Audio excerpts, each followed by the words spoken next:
1, 2, 3, 4.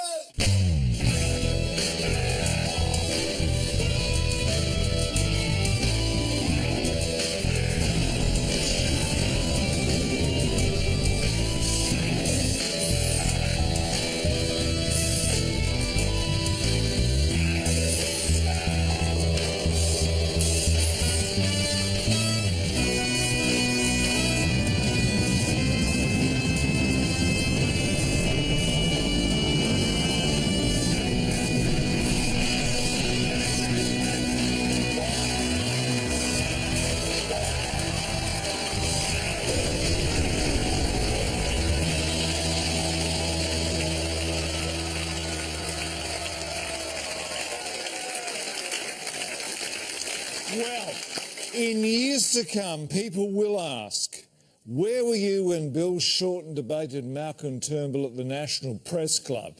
And the answer will invariably be watching Zoe make a smoky vanilla bean ice cream on MasterChef. Now, the honour of speaking first had been settled in the lead-up to the debate. Earlier today, we had the toss of the coin. And she's tough. Arthur Sinodinos and Katie Gallagher represented their respective leaders. And Arthur Sinodinos later denied any knowledge of where the coin came from or where it ended up. But to me, the debate got a little personal. See, the reality is Labor has a plan for spending. It has a plan for higher taxes. It does not have anything to say about growth. Now, that's a bit cruel, in my view. They haven't said anything about growth because Bill can't say it. Keeps coming out as growth. Sounds something like a dog barking. Malcolm, on the other hand, pronounced growth perfectly. But I suppose when you're saying it at least 400 times a day, you're bound to get good at it. Although I'm not sure it's the right message. Is growth such a good thing? I mean, usually you try and have them removed. Surely there are other words the PM can pronounce correctly to get us excited. Confidence, Australia, its future. Money, sex, carpets. I think he's onto something there. But he better get onto it pretty damn quick, because according to our mad-as-hell Jumbotron countdown display, there's only a little over a month to go for this campaign. And thanks also, can I thank our intern Barbara there for that update on the election day. Anyway, over a month is actually quite a long time, and we have to pace ourselves. It's not like America. They've been campaigning since the end of January, and the election's not until November. Their leaders are used to long campaigns, and I wonder if our leaders can learn anything from them. I don't know what I said. I don't remember.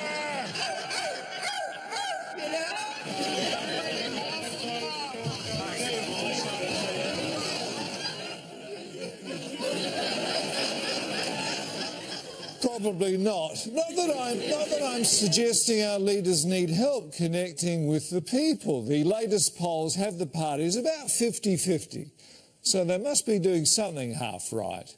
But they both half do it in very different ways. For example, Malcolm rides on trains, Bill's got his own bus.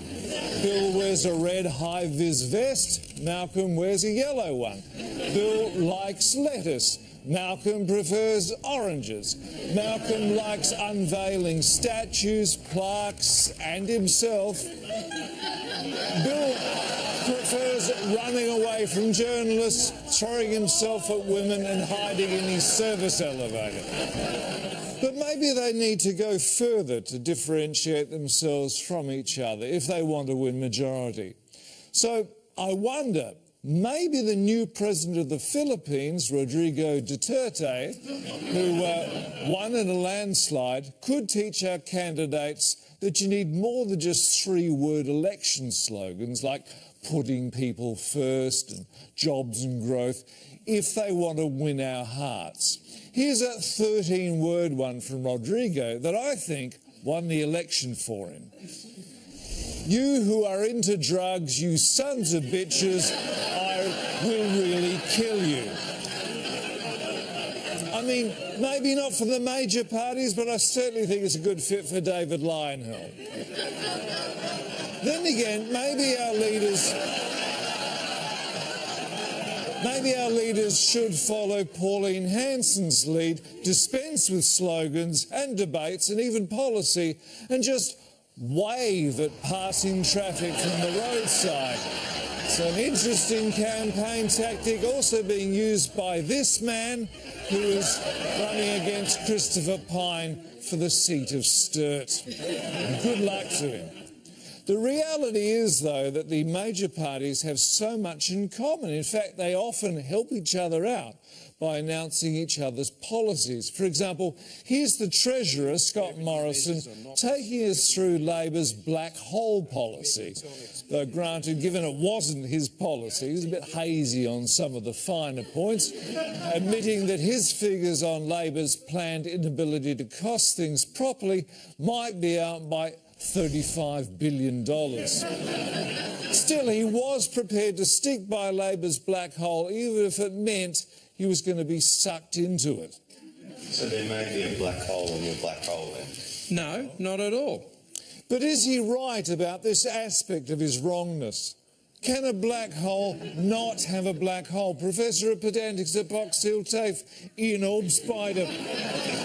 It's a vexed question, Shaun. A black hole is essentially a piece of time, in this case Labor's 6 years in power, from which light cannot escape, thus rendering it unobservable. So it's no wonder that Labor can't see it coming and ScoMo can't quite make out the figures. Well, thank you very much. A more alarming analogy that the Libs should use to scare the voters is the event horizon, because crossing the event horizon, Labor gaining power, has an enormous effect on the fate of the object crossing it, Scott Morrison.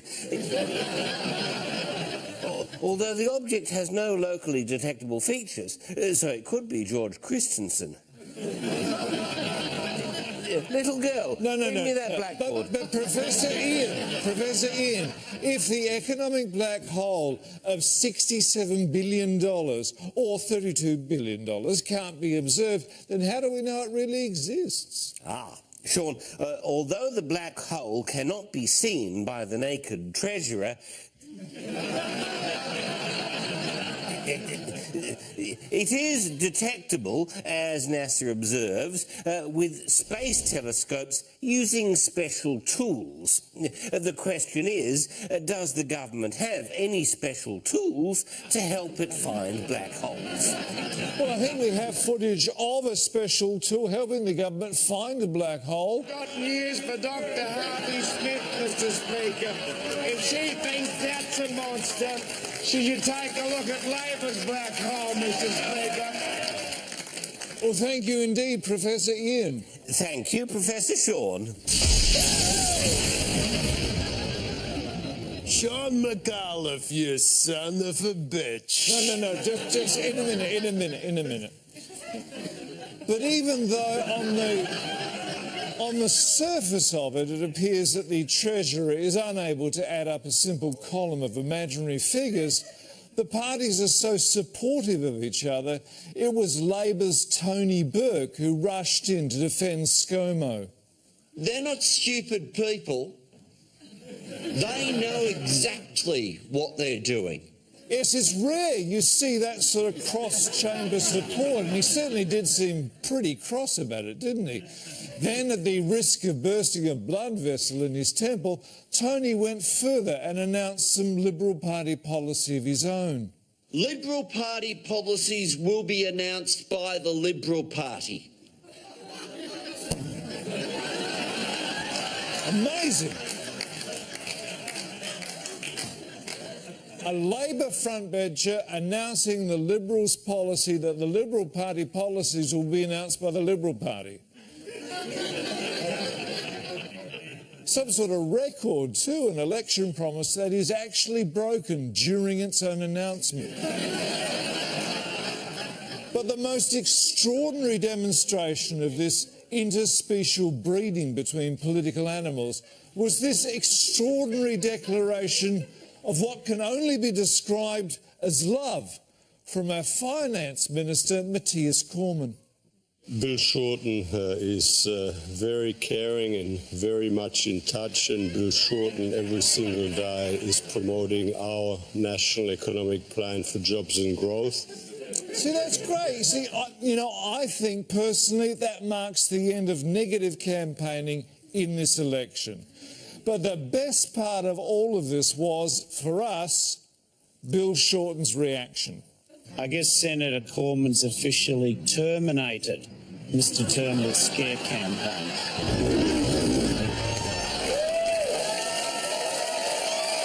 And he's back.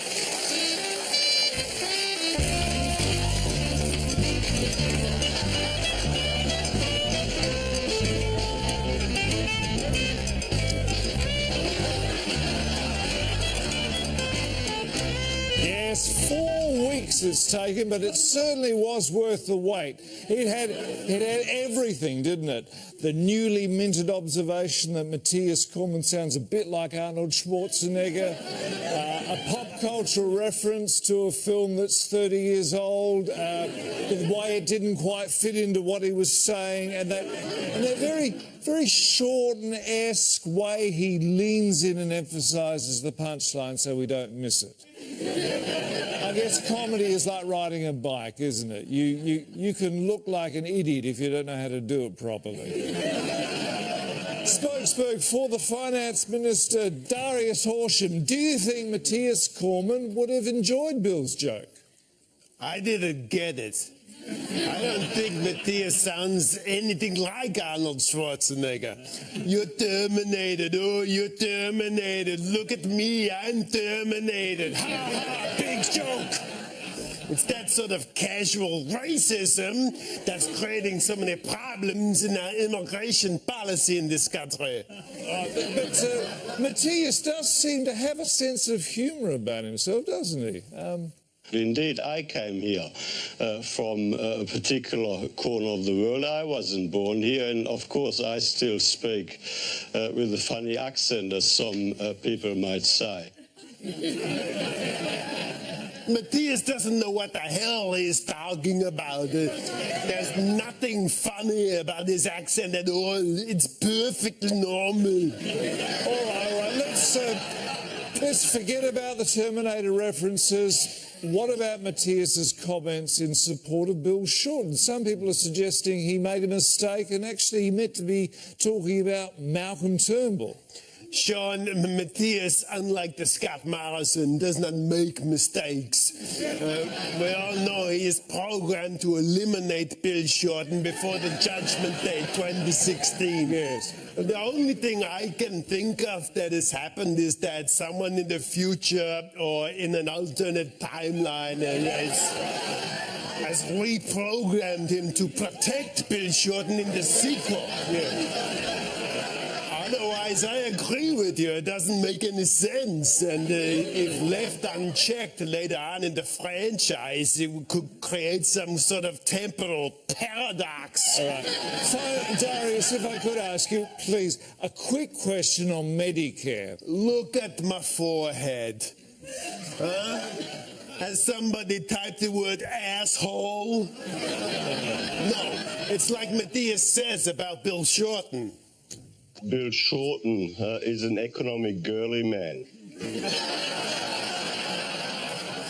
A Medicare rebate freeze is coming. Watch the numbers in the marginal seats like Batman, for they are the harbingers of your doom. Well, thank you very much, Darius. Fantastic. It's interesting, though, isn't it, with Labor candidates and MPs breaking ranks on immigration policy, a black hole in Labor's costings, and the member for Batman, David Feeney, running out of feet to shoot. All the coalition need do to win this election is sit back and not do anything stupid. Might I remind you that when we closed down the live animal export industry, it was around about the same time that we started seeing a lot of people arriving in boats in Australia. So what's the connection there? Were the people arriving in boats just coming to take the live animals back themselves? Like some sort of Uber for cattle? Whatever's going on, it certainly looks like Mr. Joyce is much happier with live animals leaving the country than coming in.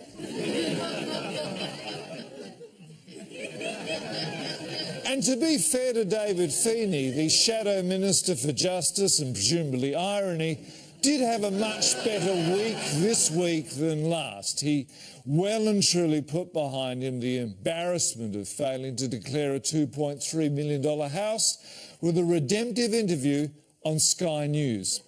Will Labor keep the school kids bonus? The baby bonus, school kids bonus. Well, you'd have to refer to our relevant Shadow. I've been a little distracted over the last few days. Yes, distracted with not only not knowing about a $2.3 million house, but whether it was negatively geared. Of course, you're not going to know something if your mind is busily occupied with something else you're completely unaware of. There's only so much information you can fail to take in.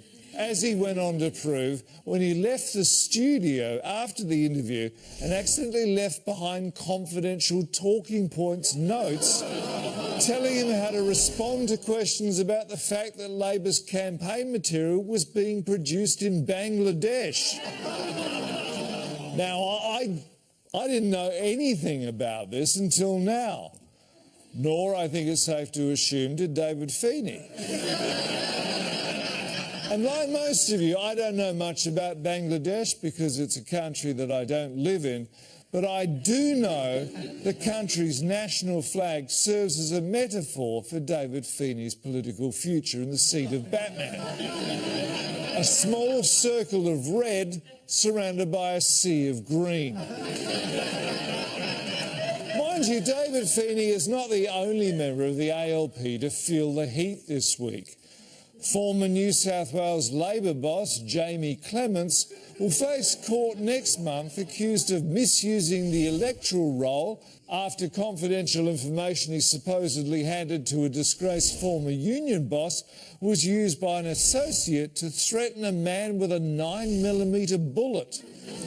Sergeant Max Payne, I imagine you take a dim view of this behaviour. Yes, Shaun, especially in a very low light. No one deserves to be threatened by a bullet of any size, be it a 9mm bullet all the way through to a NutriBullet. All right. Is leaving a bullet a typical intimidatory tactic of associates of disgraced union officials who are friends of state Labor bosses facing court for misusing an electoral roll? Well, I think that's a bit of a generalisation, Shaun. Similar messages can be sent through the act of sabotage. For example, I recall once hearing of a new apartment development in which a different wallpaper to the one the developer had specified had been deliberately applied to every floor from the foyer all the way up to the penthouse. It was wrong on so many levels.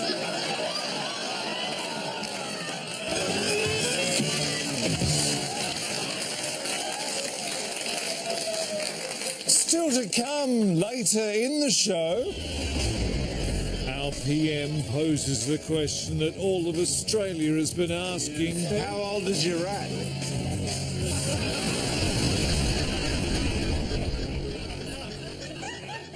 This federal election, voting rules for the Senate have changed. You'll have new ways to decide your preferences on your white Senate ballot paper. Your white Senate ballot paper. You can either number at least 6 boxes above the line, number at least 6 boxes above the line on the white Senate ballot paper, or you can number at least 12 boxes below. Boxes. Number at least 12 boxes below the line for at least 12 boxes. You can number at least 12 boxes, not with random numbers. You can number at least 12 boxes on the white Senate ballot paper for individual candidates of your choice. To find out more, visit aec.gov. That's the wrong box.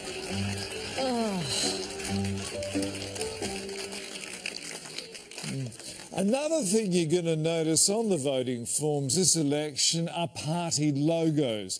This is part of the government's plan to make sure voters know precisely which Senate nutcases they're voting for. And I guess it's also going to help those voters who might not have the time or the ability to read the name of the party of their preferred candidate. Right, marketing expert Marty Goldsmooth. Brand recognition is important, Shaun. Now, I've got some actual party logos for you to check out, and I think you'd be like, what? Just how effective these designs are. All right, well, I'm game. Now, don't think about it. When you FaceTime the logos, just give me the first party that pops into your head. OK, I'm ready. Jim's mowing party. No, that's negatory on that. That's Ricky Muir's. That's the Australian motoring enthusiast party. Oh, sorry. No, right. Yeah, OK. No, I was overthinking it, all right. Now, try me again. This one should be a bit easier. All right. The urinating, pool cue checking, dog walking party? No, that's shooters, fishers and farm. All right, it's cheating now if you read it, though, isn't it? Well, it works a few levels this way. You see how the shooter is aiming at shooters? Oh, well, that did certainly attract my vote. Try not to think too much about it. All right, OK, fire away. All right, no, I got it now. No, yeah, the country Liberals. Although, why is there an interpretive dancer there? And why is he pointing to the O? Maybe just to remind you not to leave it out when you're pronouncing it. That makes sense. You're smashing it. All right, thank you very much. All right. Shane Warne? Yeah, fair enough. All right. And finally? The computer mouse spoon shoe travelling at a great distance party? The bullet trains for Australia party. Right, well, shouldn't they have a per hour there? Well, it spoils it if you have to spell everything out. Yeah, you're right. Thanks, Marty. It's very interesting. Well, time now for us all to do a little bit of living within our means. I want money. Well, if you Google the words Trickle-Down Economics Australia and scroll through the results, you'd be convinced that absolutely everybody is talking about it right now. But what is it and when? To stop everyone going on about it incessantly is something of an expert on this economic policy, Sydney Exhibition Centre janitor and minimum wage recipient Gareth McTrubador. Shaun, it's very simple. Trickle-down economics is like when someone pours champagne into a tower of glasses and a bloke like me gets paid $17 an hour to mop up the spillage. Now, over time, the revellers become more and more confident. They try and build the tower bigger and bigger, but the weight of the champagne, the precariousness of the enterprise causes the whole thing to collapse, and it takes 2 or 3 of us to mop it all up. That's jobs from growth right there. Thank you, Gareth. You're welcome. Well, what about the big end of town? It's all very well banging on about not wanting to be a nanny state, but what about when some of the children in this unattended creche behave like turds? Yes, ASIC's child minding rate has been increased so it can look after the special needs kids like the banks. But what's to stop them ultimately passing on the cost of that $120 million levy to customers? Australian Banking Association spokeseller Vana Carpathian. Shaun, as we've said, we have zero intention of doing anything like that. And when you say zero, do you in fact mean 2%? No, Shaun, it's business as usual for us at the banks. Yes, well, that's hardly reassuring. Customers who go into any branch tomorrow, or preferably log on at home, or if they must talk to someone, ring our automated voice service, will find themselves receiving the same quality banking, with the only additional item being enhanced consumer protection. All right, well, let's say that I'm elderly and infirm. No argument here. And I want to come in and... Oh, I'm on a break. Liesl will be with you in 1 moment.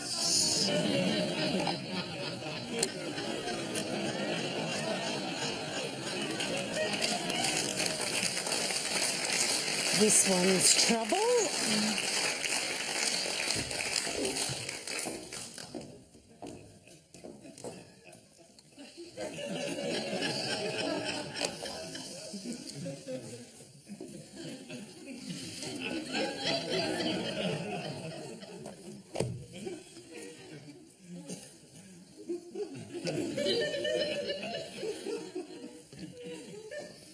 Can I help you?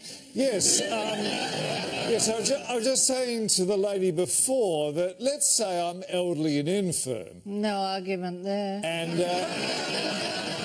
I want to come into the bank rather than yell prompts into a phone or poke at a keyboard with my arthritic fingers. Well, you'll still be offered the same friendly service as usual, and if you've got a sweet tooth, we'll still have the same delightful mints on the front counter to give the impression that we care about the community. All right, so they're for charity, are they? Charity, yeah. Well, all right, maybe just 1 packet. $15, thanks, Shaun. Seems a bit expensive. Already pay-swiped, thanks, Shaun. I haven't even taken the credit card out of the wallet. Very sensitive, our machines. Back at the bank and still able to read your card. And your mind. Thank you very much, Liesl. And coming up a bit later, sport. And last weekend, Sydney's Northern Suburbs Football Association staged its Silent on the Sidelines initiative, which encourages parents to refrain from shouting instructions and abusing players and officials at children's sporting events. I talked to a parent and their child about what it was like. So it made it more enjoyable for you. Yeah, and everyone feels safe, and it's just a great idea. OK, and Jai, what did you think of it? Go on, tell him. Well, Tell him. Tell him. Tell him! It was sort of pretty good, because... No, not like that. Use the words that I taught you. Hey, I think it's a bit unnecessary, isn't it? You mind your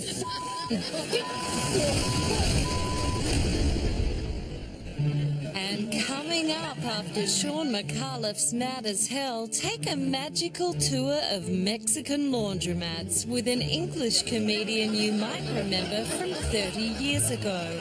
While over on ABC2, Father Brown threatens Telstra that if they continue to support gay marriage, there are plenty of other telecommunications companies the Catholic Church can use when giving their evidence to royal commissions by relay instead of flying back to appear in person. Welcome back. Well, what's left of the staff at Fairfax may be going on strike again in light of last week's forced redundancies.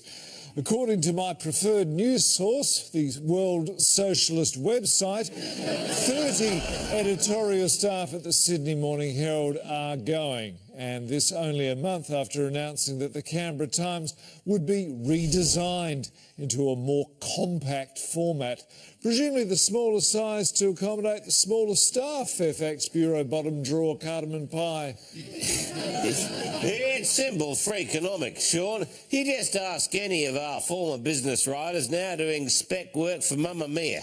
But how can quality not be sacrificed when you're getting rid of 120 people nationwide? Quality and quantity are two different words, Shaun, although granted largely interchangeable now the sub-editors are gone. There's no point swimming up the revenue stream to lay eggs. We need to cross-fertilise with news aggregators like Huffington Post and Pop Sugar. They offer low-cost, high-yield platforms for us to dive off, and we'd be fools not to rush into bed with them. All right, graphic sub-editor from the Daily Telegraph, Chris Lorax. How have News Corp managed to keep their heads above water? Oh, well, have you seen our front pages lately, Shaun? No. By reducing the text content to almost nil, we match our customers' desire to read with our staff's ability to write. Plus, by using Photoshop rather than photographs, we don't have to pay someone to go out and take pictures of things that are actually happening. All right. In what way is Bill Shorten like Willy Wonka? Oh, in the way that his head sort of fitted onto the Photoshop body. We'd like to get into a sleeping bag with Channel 9. That JV with Stan was a godsend for our newspaper delivery sign-up. It's a far cry, Shaun, from when I was a paperboy out the crack of Sparrows on my bike, collecting money after school, a glass of milk sometimes, or an open brunch code if you didn't have enough change. No worries, Mrs. O'Hennessy. You can fix me up next week. Punctuation is irrelevant. Haven't you ever read James Joyce Cardamom, you ignoramosaurus? Can't you just see the multi-platform swollen rivers of gold as we nail our colours to the quantity 9 jump and repeats of now you're back in the wedding and Renault's got rumble? Follow us on Facebook, Twitter, Google Plus and our RSS feed. Book now at Ticketed.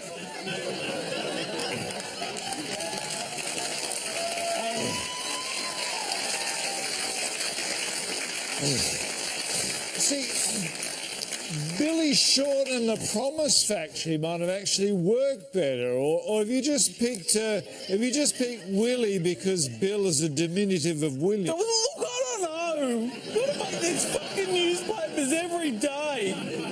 You can't expect us to put any thought into something that disposable. This is the future of print media, Shaun. Smaller than a tabloid, able to fit directly onto the iPhone 7 screen, and written entirely by Twitter bots in Malaysia. You've misspelled fapping.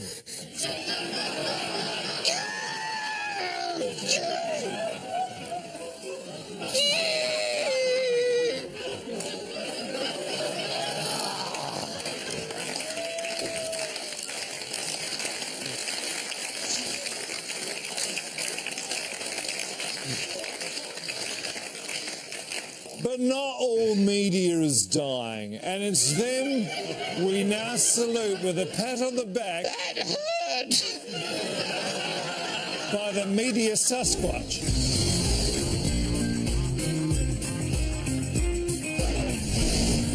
Now, full disclosure here, I enjoy Andrew Bolt's Channel 31 show. I think it's great that he's giving up his time to help people who clearly know nothing about television production practice audio and lighting and rolling in clips. It's as slipshod and unwatchable as any primary school production of The Elephant Man, but I enjoy it. But a couple of weeks back, in an extraordinarily self-revealing moment, he gave us this candid insight into his incredible work ethic. I work more than 70 hours a week, 7 days a week.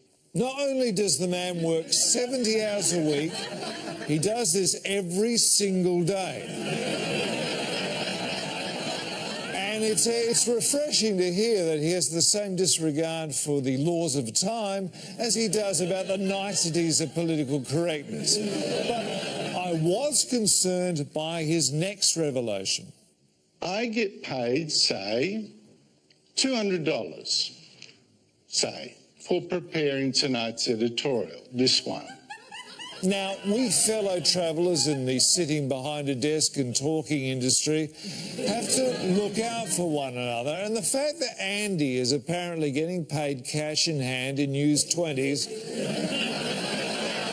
does make me worry that he's being exploited. Of course, an uncharitable person might point out that if your editorial is just you showing us the money you earned for writing the editorial, then perhaps the money wasn't deserved in the first place. And then perhaps if Andrew was paid properly, then he'd be able to afford a better quality metaphor. But then have a look at this. Then comes the tax man and says he wants half of my money. Here's the share that goes on welfare handouts, disability payments, the dole. 20, 40, my money again. And then there's the students with their hands out, the public servants, the whole catastrophe. Now, did anyone else notice that Andrew's tax and income wind up back in the same pile?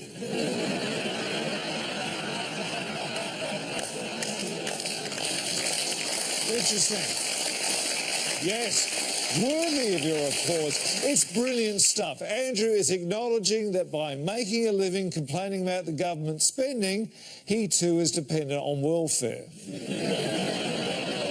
I smell a logie. I've rung maintenance about it, but they still haven't done anything.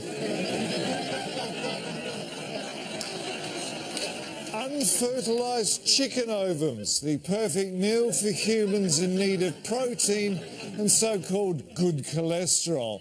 But to assuage our guilt at consuming something so disgusting, we prefer to have the box labelled free range.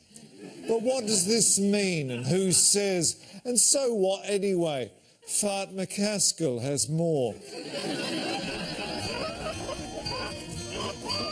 According to the federal government, these ancient descendants of the dinosaur must have a meaningful and regular access to the outdoors. This causes a problem for the agoraphobic hens collective. My babies like staying inside most of the time because of their mental problems. I mean, you can bring a horse to water, but he's going to find it very hard to drink without a beak, figuratively speaking, literally too. These poor animals are institutionalised. By who? By me. I mean, someone's got to do it. I feel sorry for them. Born in captivity, under constant light, so that they always think it's day, so they lay twice as many eggs. I mean, yeah, I could put a door on their cage and mean somehow of getting out and about, but what would be the point? They've got no legs. Why don't they have any legs? I had them removed for space. The new regulations mean that for eggs to be free range, there must be only one hen per square metre, which means there's a limit of 10,000 hens for every hectare. For Camillo Zenobia of not very lucrative farms, this isn't enough. I own this apartment block, and Claude here lives in it by himself. He's free to come and go as he pleases. I have a car available to take him to the pictures or the market or to visit friends or to go tadpoling or to the pub or the races or a concert or paintballing or to the optometrist or maybe to the aquarium or dancing or a hike or something or to go skateboarding or to give blood or to go for a bit of a gargle or to have lunch or maybe check out the rooftop garden on that abandoned peanut factory, or perhaps he has an appearance in court or an appointment with his accountant or church or to buy clothes or go to the fair. Any number of things. I don't want to go into too much detail, obviously. I mean, that's his business. My business is getting eggs out of him, which is hard enough with as much space as he's got now. I'd hate to think what it'd be like for him if he lived with other chickens. 10 years I've had him, not a single egg. Still, we're easing into it, aren't we, boy? Might the problem be that he's a male? Possibly. I don't want to force traditional gender roles on him. I mean, he's never even had sex, as far as I'm aware. Have you, Claude, my darling boy? For Turbina Crestfallen of Sunnyside All Natural Produce, the changes have meant that she is going to have to close down and move into another line of business. I just can't compete with the big manufacturers. I mean, Coles will buy all their products cheaper from the 10,000 per hectare farms, and the little guys like me who started the free-range market in the first place will get squeezed out. What are you going to do? Well, I'm going to open a detention centre in Nauru. The children are all free-range now. There's only one other competitor and there's a lot less regulation. Well, not coming up because Lawrence Mooney's on in a minute, so we'll use them online as clickbait. You won't believe what these ex-Tassie loggers do for work now. 18 times this bus didn't give a fuck. Number 5 will make you smack your mama. And get a flatter tummy using this one weird trick. Well, finally, as you know, I'm a big fan of Malcolm Turnbull.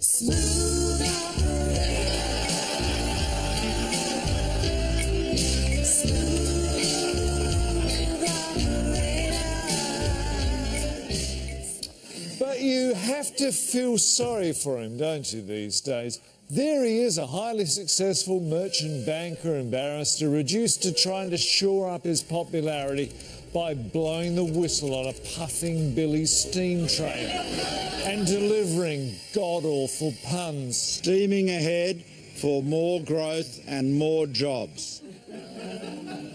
Where's the man who could do this to Micallefs? I assume she's laughing there, not having some sort of seizure. Steaming ahead. I mean, even Bill Shorten at his most abysmal wouldn't touch that sort of material. I think his scare campaign is running out of puff.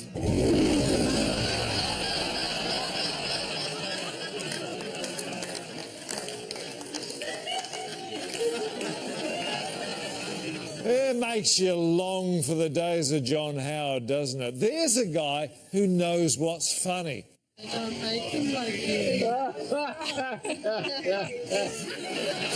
night. Time, baby.